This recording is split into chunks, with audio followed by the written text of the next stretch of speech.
We are starting chapter 7, talking 7.1, and just as I always want my pre-calc kids to sound like smart pre-calc kids and not walk out of here saying like sin and cos and tan, you know. Same thing with my calc. I want you to walk out of here and not see that guy's name up there who's incredibly important to calc, which we'll talk more about tomorrow, and read his name as like Euler or something. His name is actually Euler, like Euler. Okay, so sound like a smart math student and say Euler's method. And that's our focus today, is Euler's method and slope fields. We'll actually focus a little bit more on that Euler's method tomorrow.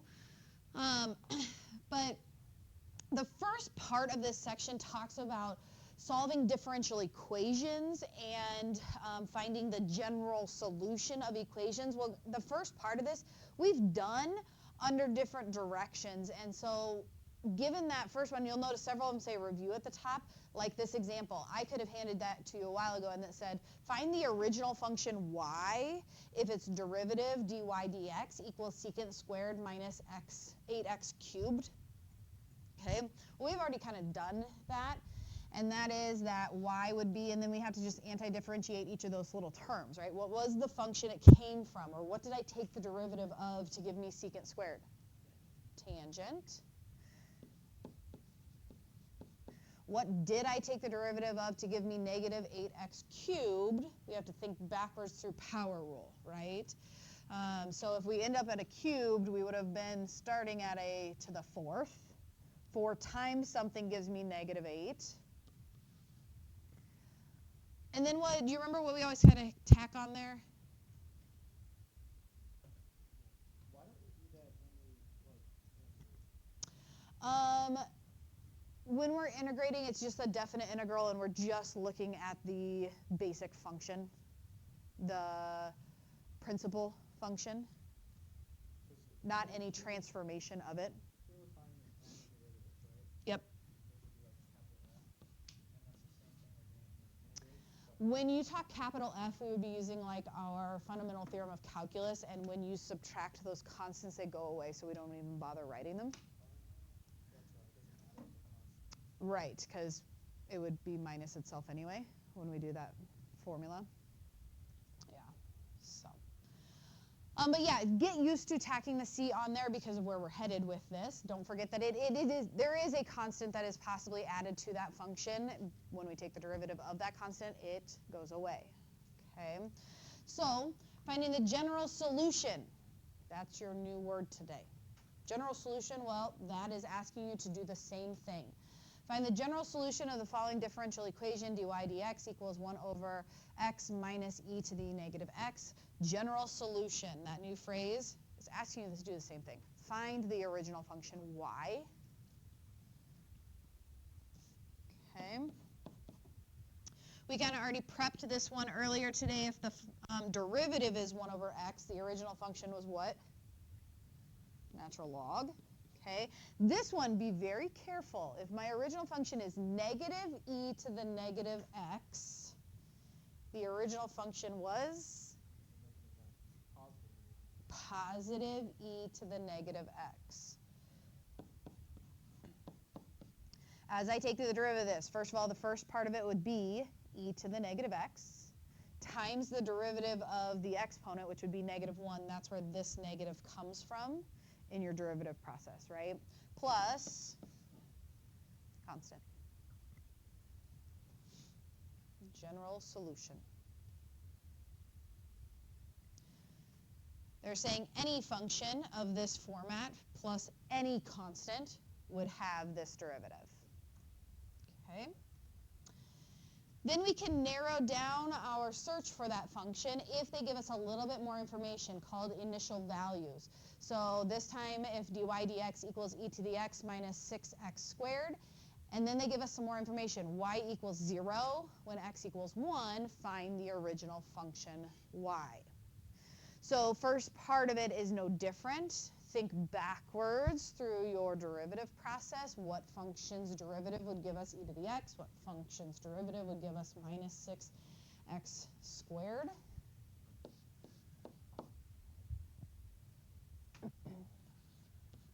e to the x's derivative is e to the x. Backwards through my power rule, to land at an x squared, I would have been at an x cubed. 3 times -2 gives me -6, plus some constant whose derivative would not show up in the derivative because it would be 0. And then we plug in the given information. Y equals 0 when x equals 1. We put those in exactly where we see y's and x's. Y equals 0 when x equals 1. So every place I have an x, I go through and put a 1. Solve for c. E to the first is e to the first. 1 cubed is 1 times -2 is -2. Add 2, subtract e. Looks like c is some number 2 minus e, which I don't have a calculator, so I'm just going to leave it as 2 minus e.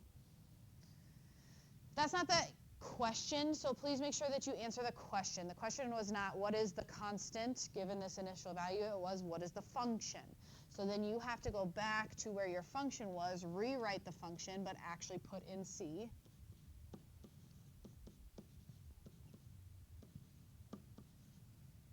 Okay, so I replace c with 2 minus e. And again, I don't have a calculator, so I just left it as 2 minus e. We know that in calculus that we can put equivalent forms. So if you figure out whatever that is as a decimal, which you would round to how many places? Thank you. 3 places. And if I didn't round to 3 places, would it be wrong? Yes. Questions? Okay. Following the markings on this one, same question, but it's saying if dA dx equals, and then it gives us one that's a pretty nice power rule one, so I'm going to let you do that on your own. But your function then is a. It looks like it's like a function for area or something. Usually capital A stands for area. But some function a, given that a is 14 when x equals 1.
Making sure we put that constant on there and then plugging in our information. So there would be my first step. Our function a equals x to the 8th plus x cubed minus x squared plus 11x plus c. Plug in 14 for a and 1 for x.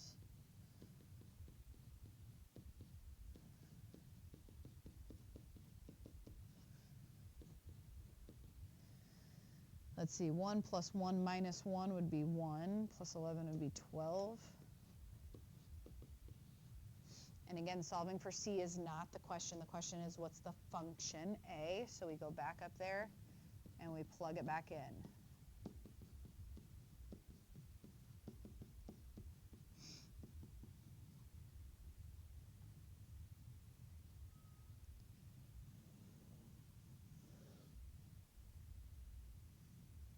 Questions?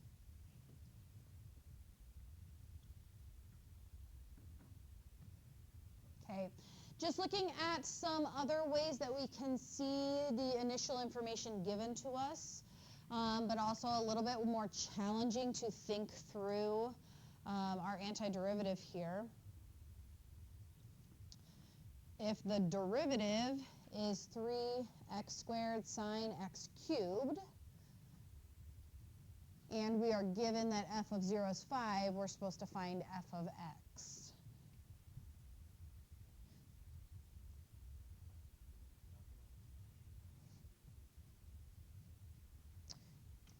Yeah. Yeah.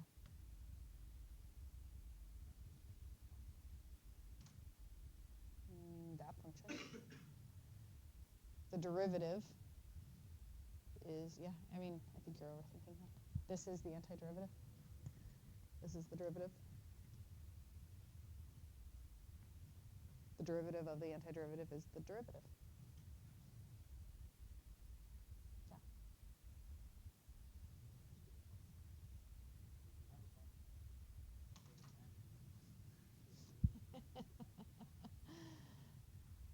It depends on what you want to call your function. All right. Now that we got that cleared up, we're looking at chain rule. Did you catch that?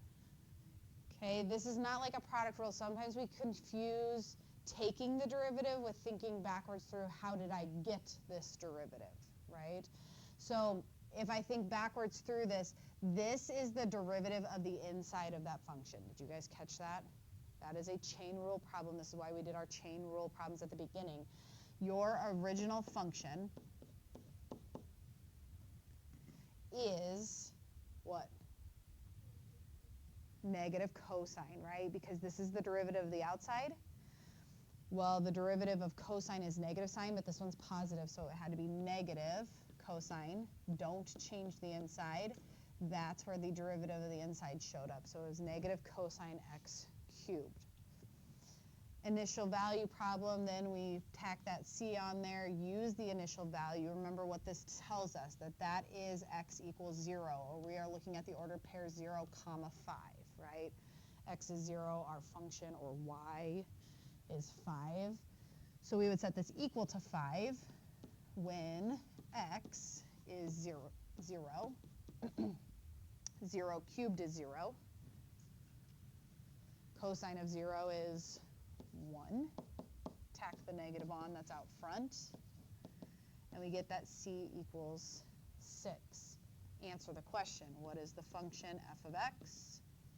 Negative cosine x cubed plus 6.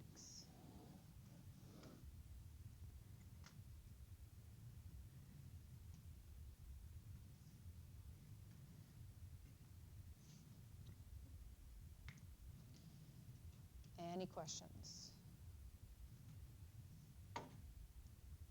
Okay. There is another way of doing this, and that is using our fundamental theorem of calculus. And we would use this when A prompted to. So if it says use the fundamental theorem, and B, when we're looking at something that I cannot think through what function would give me this derivative, right? That's something that is not like a chain rule or a straight trig derivative, one that I would not be able to think backwards through.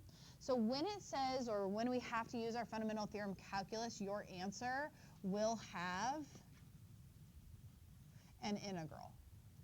Okay, that's how we use that fundamental theorem of calculus.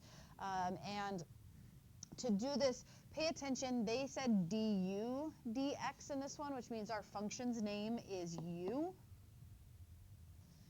And this is how we use our fundamental theorem of calculus to create this using that initial value. And we've kind of already done this already, but the fact that we would look at creating our integral to evaluate down to 0 at the x value that they have given us. And so I would use that to start this. And then remember in that theorem, we would go from a number up to x, plug in the derivative, change your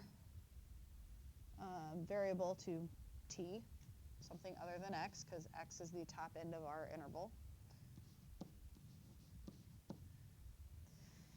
And at this point, we have created something where when I evaluate it at the x they give us, when I plug that in, that I'm going from 0 to itself, which makes my value what?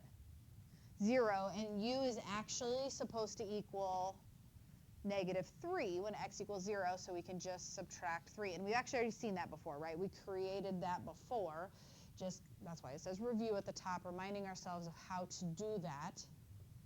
So we strategically pick the number down here to match the x value they give us in our initial value, so that this integral will evaluate to 0, which means I get to pick the constant to match whatever my function was supposed to equal at that x value. Questions?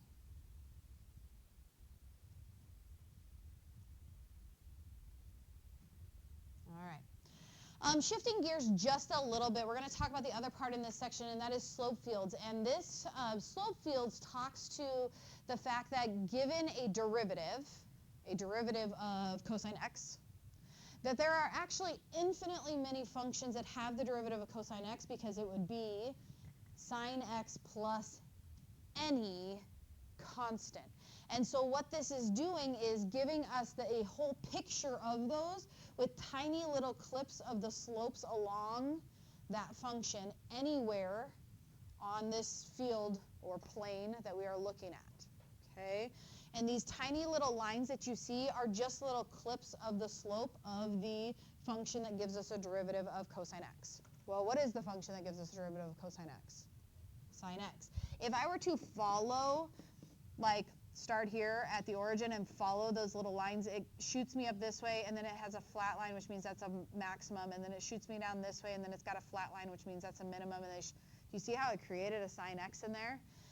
And it would create a sine x wherever I started. If I were to follow those little lines and kind of lead me to the next line, what I'm seeing created is the function that has those little slopes. And those slopes are the values of cosine at each of those points. Okay? We're not going to do necessarily trig ones. You're going to create some slope fields. And this first one's going to take us a little bit more time than they will eventually, because you're going to speed up at creating slope fields. But constructing a slope field, again, giving us little tiny clips of the slope of the tangent line of the function at that point for any point on that field. They are going to give you the derivative. Derivative is y minus x. In this particular, I mean x minus y, in this particular function, okay? And all you're going to do is go to each of those ordered pairs. For example, let's start at this top one here, which is the point 1, 2. Well, 1's your x, 2's your y. Plug it into the derivative.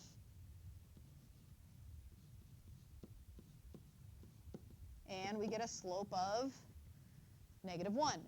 And all I do is I draw a little clip of a line that has a slope of -1, which means negative should be decreasing. 1 is about a 45-degree angle.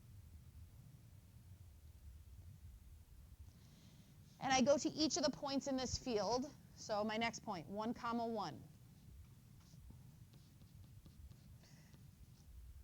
1 minus 1 gives me, ooh, what does a line with a slope of 0 look like? Horizontal, right? Okay. Move to the next one. 1, 0.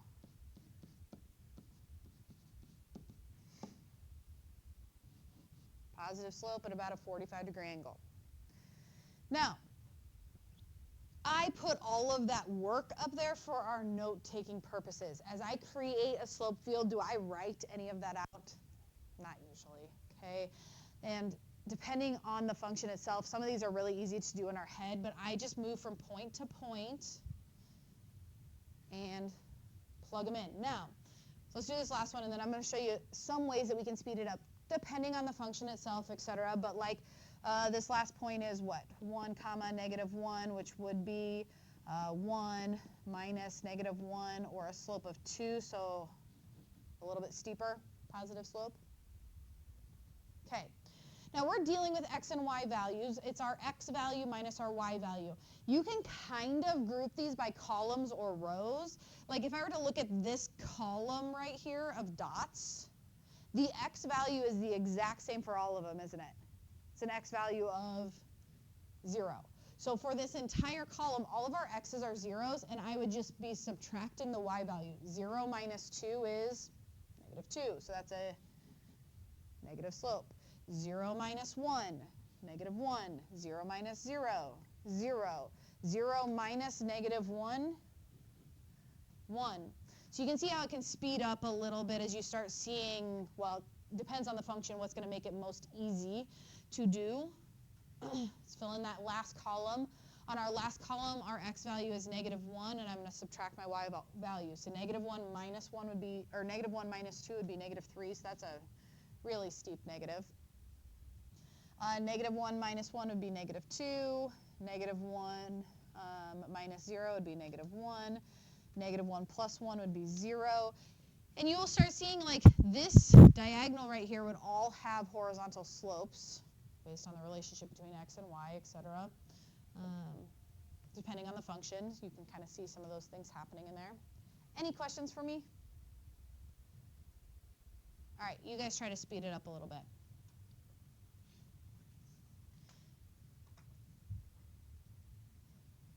Given this function, or given this derivative, draw me a slope field. dy dx equals x minus 2.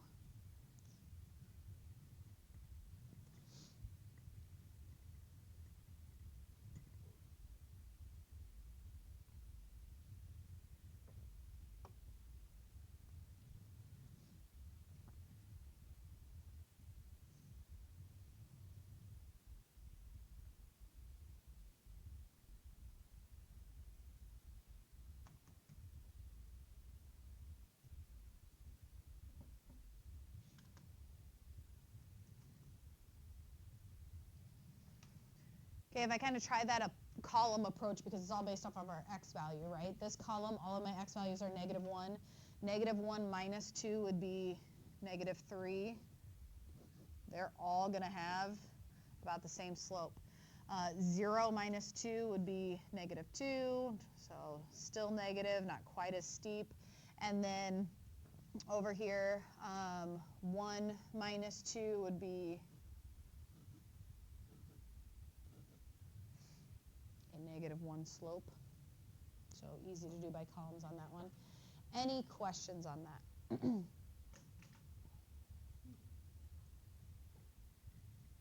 right. What I want you to do is I want you to spend some time with this picture right here, these pictures right here, and your table partner. There's different ways to attack this, but through a narrowing process. And I will tell you right now, it is harder than you think it should be. It seems like it should be a decently easy thing. This is matching a function to a slope field is not the easiest thing in the world. So talk with your table partner, see how you guys narrow it down. We'll try to help each other with some strategies, things to look for.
I'll tell you things that I keep in mind.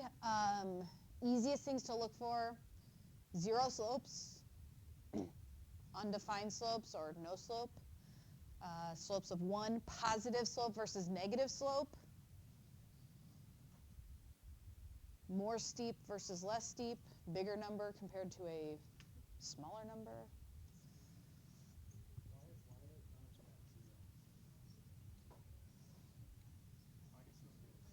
I was going to say, I think some of them blend into the axis. And they may just not have picked there to put lines.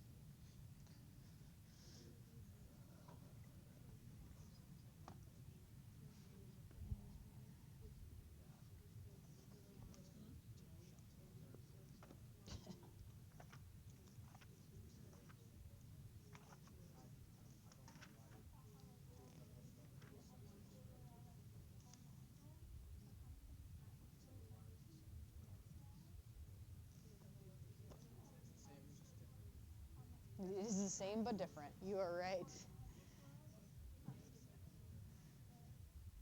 2/1 and 1/2 are kind of different.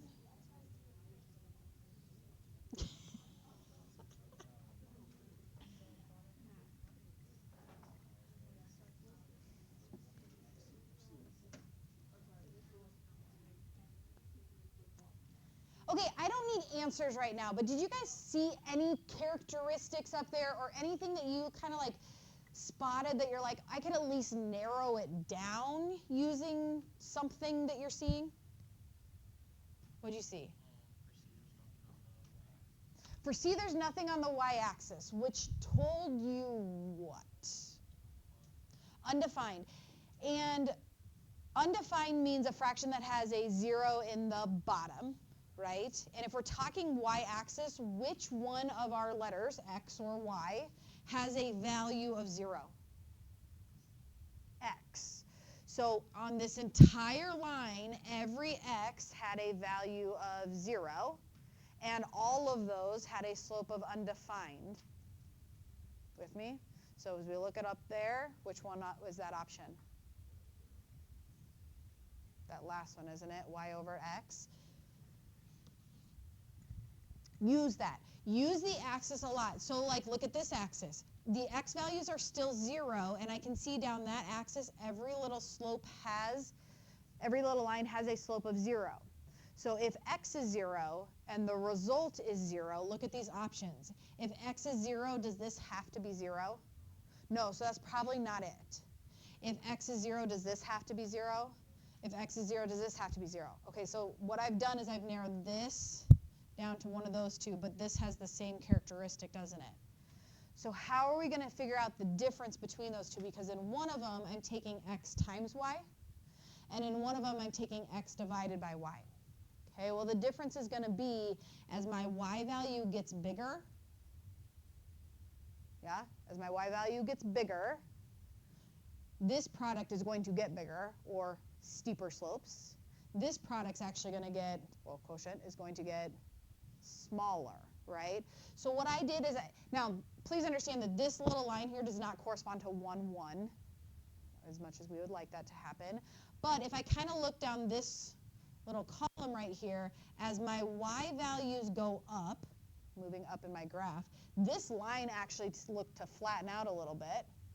Where in this one, as I was trying to figure out the difference between these two, as my y values got bigger, my line got steeper. So that's how I narrowed down between A and D. A, my y value made my number smaller, a bigger y value, so that would have to be here compared to here. Now, by process of elimination, we don't even really have to look at B, but this has to be B, doesn't it? And that diagonal in there giving us a slope of 1. Yeah. Questions? That's not the only way to attack it, but that's kind of how our conversation led us. So I would definitely look for vertical and horizontal lines. That's always a good place to start, or to at least eliminate some options. The last part is this, talking about a particular solution. Now, we already actually looked at doing a particular solution earlier. That would be following the slopes they give you through a given point. I did one at the very first, when we looked at that very first slope field, I put it through the origin, and I followed the slope field, and then I got a sine curve. they're going to do the same thing, but they're going to give you the point to look at. They said to graph the particular solution that goes through 2, 0. Well, they don't mark the axis units on there, but they're going to put some dot on there. So that's 2, 0, okay? Don't overthink this. Find the little slope lines around it and let it guide you to the next slope line that you're supposed to follow. So like this right here is on this one right here. I would just follow that, and it looks like it's kind of pointing at this one. So I would follow that line, which kind of points at this one, which would lead me to like this line, which leads me to that line. And we just follow the line that it kind of leads you to as you follow each of these. So here probably leads me about to that line, there.